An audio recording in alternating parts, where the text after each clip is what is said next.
If you look at the walls of a modern tattoo studio or scroll through social media today, you will see some of the most incredibly detailed artwork imaginable. Artists are using micro-needles to create photorealistic portraits, delicate fine-line designs, and soft, smoky shading that looks like a graphite drawing on the skin. But if you take a step back in time and look at the very beginning of Western tattooing, the old flash sheets from the late 1800s and early 1900s, the art style looks completely different. It features massive, thick black outlines, bright, solid primary colors, and incredibly simple, blocky shapes like anchors, swallows, and red roses. To the casual viewer today, it is very easy to look at those vintage designs and make a quick assumption. People assume the artwork looked crude and basic simply because the old-school artists back then didn't know how to draw high-end art, or because their primitive machines weren't advanced enough to pull off fine details. But if you look at the actual notebooks, patents, and history of the early masters, you unlock a brilliant piece of engineering that completely flips that assumption upside down. Those thick, heavy outlines weren't a creative accident or a lack of talent. They were a deliberate, calculated survival mechanism designed to fight against the natural decay of human tissue. The old-timers didn't design those tattoos to look pretty on day one in a clean studio. They engineered them to withstand decades of saltwater, blistering sun, and heavy physical labor. Today, we are looking at the real story behind one of the most famous rules in the trade: why bold will hold. To understand why old-school tattoos look the way they do, you have to look at the environment where Western tattooing was actually born: the wooden decks of merchant ships and the damp, poorly lit backrooms of harbor port towns. The clients weren't sitting in sterile, air-conditioned rooms taking photos for the internet. They were sailors, dock workers, and laborers who spent their entire lives exposed to the absolute harshest conditions on the planet.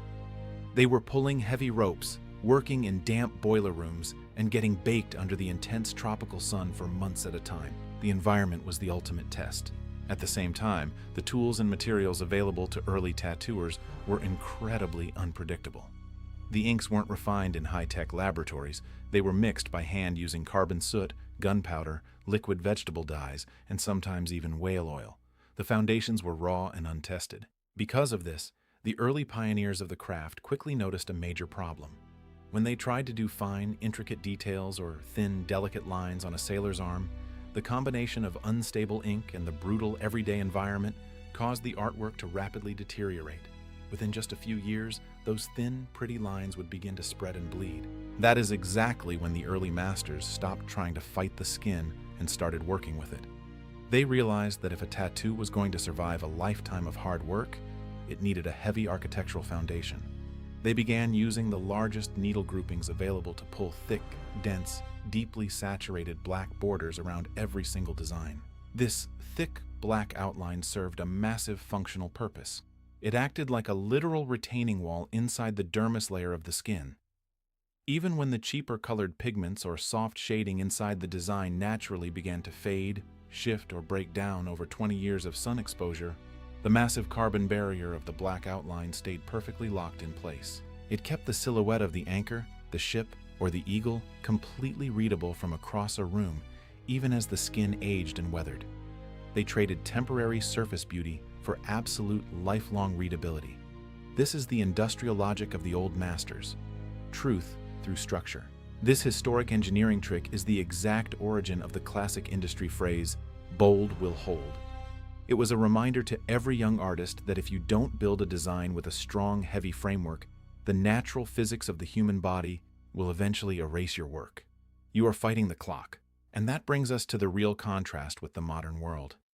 Today, the explosion of micro-tattoos and ultra-thin, fine-line designs has become a massive trend on social media. They look incredibly elegant, soft, and perfect under the crisp lights of a modern studio on day one. A modern luxury.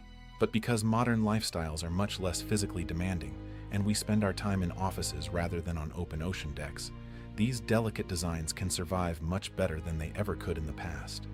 But the laws of biology? They haven't changed one bit. Even with the absolute highest quality modern inks and advanced wireless machines, the human body will still slowly move and shift pigment over a long timeline. Without that classic, heavy structural framework to hold the image together, those tiny, complicated details are still highly vulnerable to turning into soft, blurry shadows. The old-timers weren't missing the mark. They just understood the long game better than anyone else. Realizing the industrial logic behind traditional designs completely changes how we look at the history of our craft.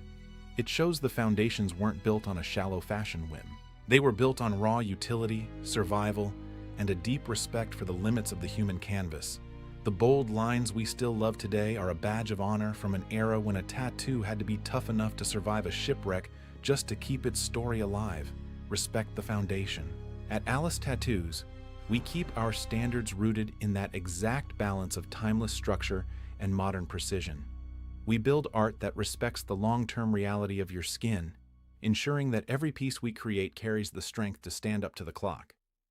If this look into the history of the traditional canvas gave you a new perspective today, hit that subscribe button and stick around. We drop story-driven case studies on the raw reality of this life every single week. Welcome to the game. Take care of your canvas, respect the foundation, and I'll catch you on the next one. Subscribe to stay in the game. Respect the history. The final revelation? You are the canvas, and the mark is the truth. Subscribe if you want to know how the game actually works. Respect the physics, respect the history, respect the craft. I'm out. Peace.